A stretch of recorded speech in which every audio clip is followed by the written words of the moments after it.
Back to news. రజనీని చూసి తమిళ పార్టీలు భయపడుతున్నాయా? తలైవా political బరిలోకి దిగితే తాము చాప చుట్టేయాల్సి వస్తుందనేమని టెన్షన్ పడుతున్నాయా? అందుకే ఆయనపై విమర్శల దాడి పెరుగుతోందా? ప్రస్తుతం తమిళనాడు సీన్ చూస్తుంటే ఇలాంటి డౌట్సే వస్తున్నాయంటున్నారు పరిశీలకులు. ఇంకా డైలమా కొనసాగుతోంది. తమిళనాడులో రజనీకాంత్ రాజకీయ అరంగేట్రం మెలో డ్రామాను తలపిస్తోంది. ఇంకా బరిలోకి దిగనేలేదు. కానీ తలైవాకు వ్యతిరేకంగా తమిళ శక్తులన్నీ ఏకమవుతున్నాయి. ఒక్కొక్కరు రజనీని టార్గెట్ చేస్తున్నారు. కానీ అందరి ఆయుధం ఒకటే, రజనీకాంత్ తమిళనాడు కాదు అనేది.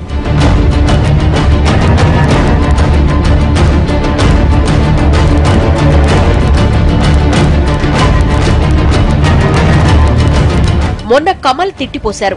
నాన్ లోకల్ ఇష్యూ తెరపైకి తెచ్చాడు. ఎక్కడి నుంచో వచ్చి తమిళనాడును ఏల్తామంటే ఎలా అంటూ కౌంటర్ వేశాడు. రజనీకి కెమెరాల పిచ్చి, ఫ్లాష్లు ఎక్కడుంటే అక్కడ తలైవా ఉంటాడంటూ నోటికి పని చెప్పాడు. నిన్న భారతీరాజు అయితే మరో అడుగు ముందుకేశాడు. ఏకంగా పచ్చి పచ్చి మాటలు పేల్చాడు. తమిళనాడుకు పరాయ వాళ్ల పాలన అవసరం లేదన్నది ఆ మాటల భావం. అంతకుముందు కొన్ని తమిళ సంఘాలు తలైవా ఇంటి ఎదుట ధర్నాకు దిగాయి. కబాలీ కన్నడ బ్యాచ్ కాబట్టి తమిళ పాలిటిక్స్ లోకి రావద్దు అనేది దాని సారాంశం. రజనీకాంత్ను రాజకీయాల్లోకి రానివ్వకుండా ఉండేందుకే ఇలా ఎదురుదాడికి దిగుతున్నాయా?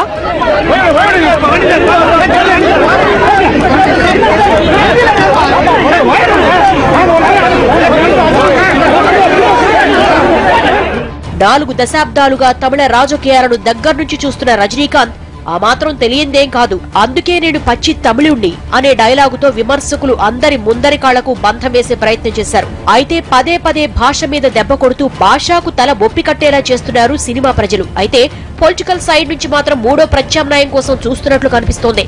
డిఎంకే అన్నా డిఎంకేలు కాకుండా మరో కొత్త రాజకీయ పార్టీ పుడితే దాని సారథి రజనీకాంత్ అయితే అందులోకి జంప్ చేసేందుకు చాలా మంది నేతలు ఎదురు చూస్తున్నట్లు కనిపిస్తోంది. సూపర్ స్టార్ రజనీకాంత్ పార్టీ ప్రారంభిస్తే అందులో చేరేందుకు 5 ఎమ్మెల్యేలు రెడీగా ఉన్నట్లుగా టాక్.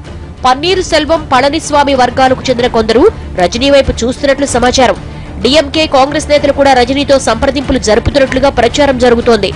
సినీ నటుడిగా కోట్లాది మంది అభిమానులను సొంతం చేసుకున్న రజనీకాంత్ రాజకీయాల్లోకి వస్తే వెంటనే సీఎం కావడం ఖాయం అనే భయంతో ఉన్న రాజకీయ పార్టీలు కావాలనే సినీ పరిశ్రమకు చెందిన వారితోనే ఇలాంటి కామెంట్స్ చేయిస్తున్నట్లుగా ప్రచారం జరుగుతోంది.